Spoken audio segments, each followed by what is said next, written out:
তার কাজের স্বীকৃতি স্বরূপ তাকে বারবার সংসদ সদস্য নির্বাচিত করেছেন, যা পাবনার অন্য কোনো নেতার ক্ষেত্রে হয়নি। তার জীবনের মিশনই ছিল জনকল্যাণমূলক কাজ, শিক্ষা, সেবা ও বৃত্তিমূলক কাজের সুযোগ সৃষ্টির মাধ্যমে এলাকার জনসাধারণকে শিক্ষিত করে গড়ে তোলা এবং বেকারত্ব দূর করা। তার এই কল্যাণধর্মী কাজ কোনো সরকারই বাধাগ্রস্ত করতে পারেনি। আইয়ুব থেকে শুরু করে কোনো সরকারের আমলেই তিনি কোনো অন্যায়ের সাথে আপোষ করেন নাই। জীবনের শেষ বয়সে এসে ফ্যাসিবাদী হাসিনা সরকার এমন একজন সামাজিক, রাজনৈতিক ও আলেমে দ্বীনকে গ্রেপ্তার করে মিথ্যা মামলায় ফাঁসির রায় দিয়ে কারাবন্দী করে রাখে এবং বিনা চিকিৎসায় তাকে মৃত্যুর দিকে ঠেলে দেয়। অতঃপর 2020 সালের 14 ফেব্রুয়ারি আমাদের প্রিয় অভিভাবক, সর্বজন শ্রদ্ধেয় ব্যক্তি মাওলানা আব্দুস সোবহান দুনিয়া থেকে চিরবিদায় নিয়ে আল্লাহ জিম্মায় চলে যান। জন্ম ও শৈশব। মাওলানা আব্দুস সোবহান 1929 সালের সেপ্টেম্বর মাসে পাবনা জেলার সুজানগর থানার তৈলকুণ্ডু, বর্তমান মোবিনপাড়া গ্রামে এক সম্ভ্রান্ত মুসলিম পরিবারে জন্মগ্রহণ করেন। তার পিতা মৌলভী শেখ নঈমউদ্দিন আহমেদ একজন দিনদার রিজগার আলেম ছিলেন। তিনি তৈলকুণ্ডু গ্রামে শিক্ষা জীবন শেষ করে পারিবারিক জীবনে তিনি গয়েশপুর ইউনিয়নে পারিবারিকভাবে বসতি গড়ে তোলেন। এরপরে 1964 সাল থেকে পাবনা শহরের গোপালপুর পাথরতলা স্থায়ীভাবে বসবাস শুরু করেন। শিক্ষা জীবন। তার শিক্ষা জীবন শুরু হয় সুজানগরের রামচন্দ্রপুর মক্তবে। পরে তিনি মানিকহাট ও মাছপাড়া গ্রামের প্রাথমিক বিদ্যালয়ে প্রাথমিক শিক্ষা শেষ করেন। 1941 সালে তিনি উলাত মাদ্রাসায় ভর্তি হন এবং প্রায় 7 বছর মাদ্রাসায় পড়াশোনা করে তিনি শিবপুর মাদ্রাসা থেকে 1947 সালে জুনিয়র পাশ করেন। 1950 সালে আলিম পাশ করেন তিনি সিরাজগঞ্জ আলিয়া মাদ্রাসা থেকে।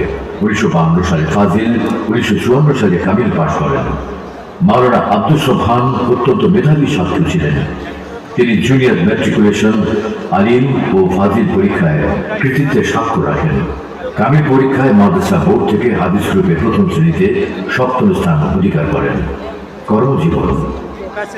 মাদ্রাসা বোর্ড থেকে সর্বোচ্চ ডিগ্রি অর্জনের পর তিনি 1952 সালে হেড মাওলানা হিসাবে পাবনা আলিয়া মাদ্রাসায় যোগদান করেন।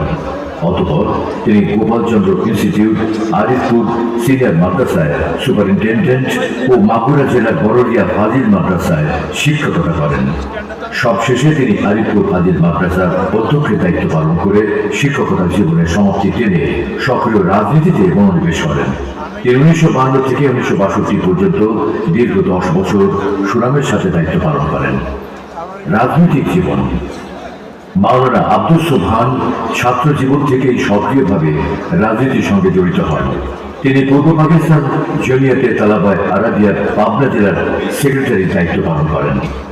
50-এর দশকের প্রথম দিকে যারা জামাতে ইসলামীতে যোগদান করে এই সংগঠনকে সমৃদ্ধ করেছেন এবং জামাতে ইসলামের প্রতিষ্ঠাতা আমির মাওলানা সৈয়দ আবুল আলা মওদুদী রহমাহুল্লাহর কাছ থেকে সরাসরি ইসলামী আন্দোলনের দীক্ষা গ্রহণ করে জামাত ইসলামের আন্দোলন গড়ে তুলেছেন, মাওলানা ছিলেন তাদের মধ্যে একজন।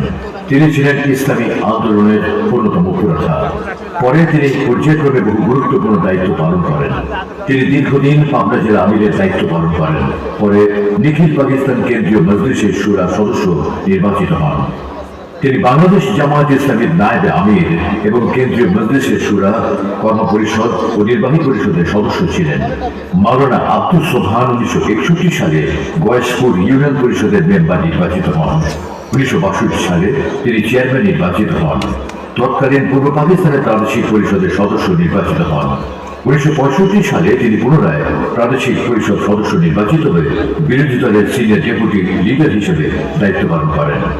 তিনি 1991 সালে বিপুল ভোটে পাবনা সদর আসনের এমপি নির্বাচিত হন। মাওলানা আব্দুস সোবহান প্রথম সর্বোচ্চ ভোটে জয়লাভ করেন এবং সংসদে জামাত ইসলামের উপনেতা হিসেবে গুরুত্বপূর্ণ ভূমিকা রাখেন। 2001 সালে 4 দলীয় জোটের প্রার্থী হিসেবে আবারও এমপি নির্বাচিত হন। মাওলানা আব্দুস সোবহান 2001 থেকে 2006 মেয়াদে সরকারি প্রতিশ্রুতি সম্পর্কিত সংসদীয় স্থায়ী কমিটির চেয়ারম্যান ছিলেন। সামাজিক কর্মকাণ্ড। ছাত্র জীবন থেকেই মাওলানা আব্দুস সোবহান সমাজ কল্যাণমূলক কার্যক্রমে অংশগ্রহণ করেন। শিক্ষা জীবন শেষে 1956 সালে তিনি আঞ্জুমানে রফিকুল ইসলাম নামে একটি প্রতিষ্ঠান গড়ে তোলেন। 1968 সালে তিনি জালালপুর জুনিয়র হাই স্কুল ও পাবনা আতরতলাতে বিবেকানন্দ বিদ্যাপীঠ নামের প্রতিষ্ঠান স্থাপন করেন। তিনি স্কুলের প্রতিষ্ঠাতা চেয়ারম্যান ছিলেন। মাওলানা আব্দুস সোবহানের আরও একটি বড় অবদান হচ্ছে পাবনা রেসিডেন্সিয়াল মডেল স্কুল। 1967 সালে পাবনার জালালপুরে তিনি এই স্কুলটি প্রতিষ্ঠা করেন। বর্তমানে স্কুলটি পাবনা ক্যাডেট কলেজে উন্নীত হয়েছে। তিনি পাবনা দারুল আমান ট্রাস্টের প্রতিষ্ঠাতা চেয়ারম্যান ছিলেন। এই ট্রাস্ট কর্তৃক পরিচালিত পাবনা ইসলামিয়া মাদ্রাসা, ইসলামিয়া এতিমখানা, Islamia degree college, vocational training centre, হেফজখানা প্রতিষ্ঠাতা সভাপতি ছিলেন।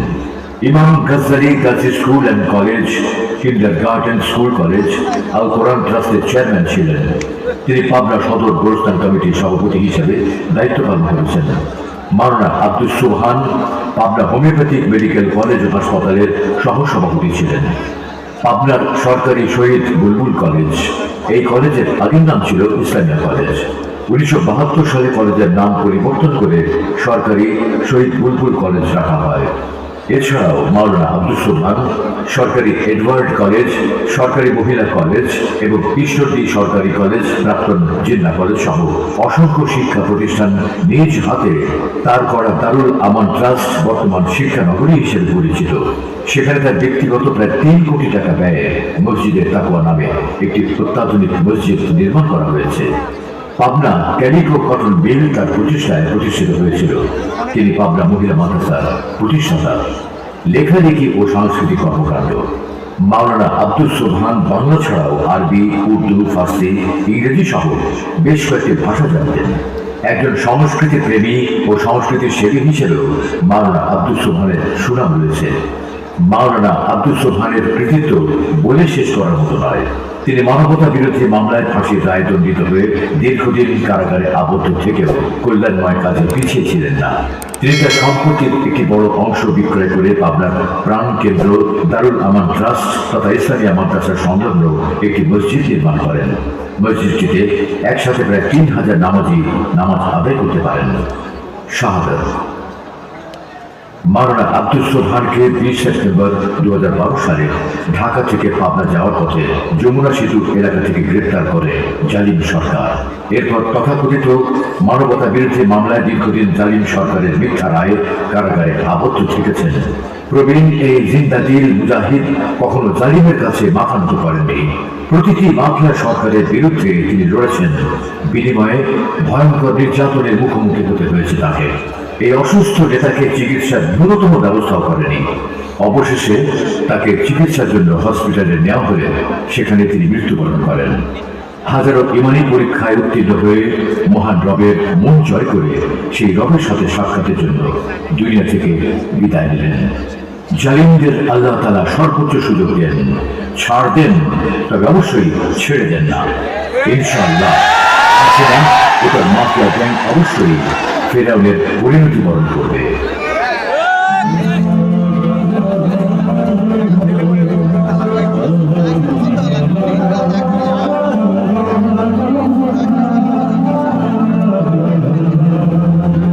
আমাদের প্রিয় নেতা প্রিয় রাহবার চলে গেছে ওপারে ফিরবে না। আমাদের প্রিয় নেতা প্রিয় রাহবার চলে গেছে ওপারে ফিরবে না। রেখে গেছে অমলিন বহু অবদান, রেখে গেছে অমলিন বহু অবদান। কাফেলার অগ্রভাগে পাবো না তো তার প্রিয় রাহবার। আমাদের প্রিয় নেতা প্রিয় রাহবার চলে গেছে ওপারে ফিরবে না।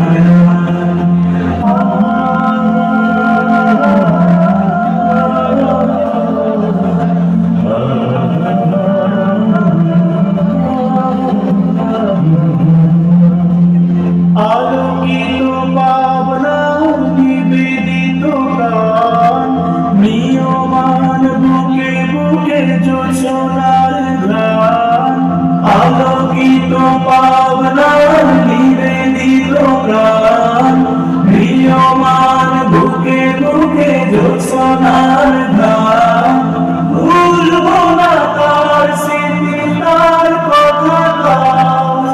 সাহসী চেতনায় চলে বারবার ফিরবে না আর প্রিয় রাহমান আমাদের প্রিয় নেতা প্রিয় রাহমান চলে গেছে ওপারে ফিরবে না আমাদের প্রিয় নেতা প্রিয় রাহমান চলে গেছে ওপারে ফিরবে না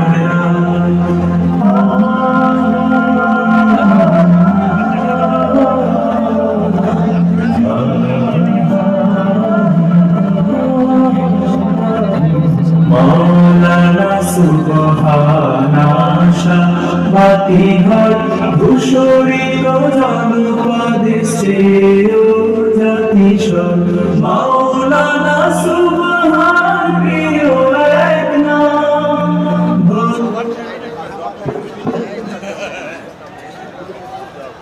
সংগ্রামী পাবনাবাসী, দারুল আমান ট্রাস্ট পাবনার উদ্যোগে 2 দিন ব্যাপী ঐতিহাসিক তাফসীরুল কোরআন মাহফিলের দ্বিতীয় দিবসের সমাপনী দিবস আমরা পাবনার সাবেক সংসদ সদস্য দারুল আমান ট্রাস্টের সাবেক চেয়ারম্যান মরহুম মাওলানা আব্দুল সুবহান সাহেবের উপর সংক্ষিপ্ত একটি ডকুমেন্টারি দেখলাম। এটা আপনারা ইউটিউব সহ অন্যান্য জায়গায় ইনশাআল্লাহ পাবেন, বাড়িতে বসে এগুলো ইনশাআল্লাহ দেখতে পাবেন।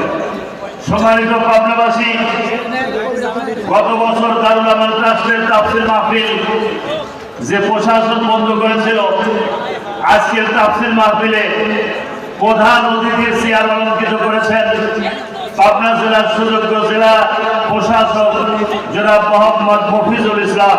আলহামদুলিল্লাহ, অল্প কিছুক্ষণের মধ্যেই পাবনা জেলার পুলিশ সুপার জনাব মর্তুজা আলী খান মঞ্চে ইনশাআল্লাহ আসবেন। সকালবেলাতেও পাবনা সদর উপজেলা নির্বাহী অফিসার, ওসি পাবনা সদর সহ আরো প্রশাসনের গুরুত্বপূর্ণ ব্যক্তিরা এসেছিলেন। আমাদের আজকের প্রধান মুফাসসির বক্তব্য দিবেন। আমরা আপনাদের ধৈর্যচ্যুতি ঘটাবো না। আমাদের সামনে জেলা প্রশাসক মহোদয় উপস্থিত হয়েছেন। এডিসি রেভিনিউ জাহাঙ্গীর আলম সাহেব, উনি বর্তমান পাবনা পৌরসভার নির্বাহী, উনি উপস্থিত হয়েছেন। দারুল আমান ট্রাস্টের তাফসীর মাহফিলের পক্ষ থেকে পাবনার সিভিল প্রশাসন, পুলিশ প্রশাসনকে আমরা ধন্যবাদ জ্ঞাপন করছি। এবং এই আয়োজনে আপনারা এত বছর কষ্ট করে যে রাস্তা দিয়ে আসছেন, এই পাবনার সুযোগ্য জেলা প্রশাসক এই রাস্তাটা প্রশস্তর ব্যাপারে সবচেয়ে বড় ভূমিকা রেখেছেন। সম্প্রীতিকালে তিনি রাস্তা প্রশস্তকরণের জন্য বরাদ্দ দিয়ে এই দারুল আমান ট্রাস্টকে ধন্য করেছেন, আপনাদের কষ্ট লাঘব করেছেন। এজন্য দারুল আমান ট্রাস্টের পক্ষ থেকে জেলা প্রশাসক মহোদয়কে আবারও ধন্যবাদ জ্ঞাপন করছি। ওনার ব্যস্ততা আছে, শত ব্যস্ততার মাঝেও আপনারা জানেন যে বর্তমান কোন এমপি, মন্ত্রী, উপজেলা পরিষদ, জেলা পরিষদ কোনো কিছু নাই। সকল দায়িত্বই প্রশাসনকে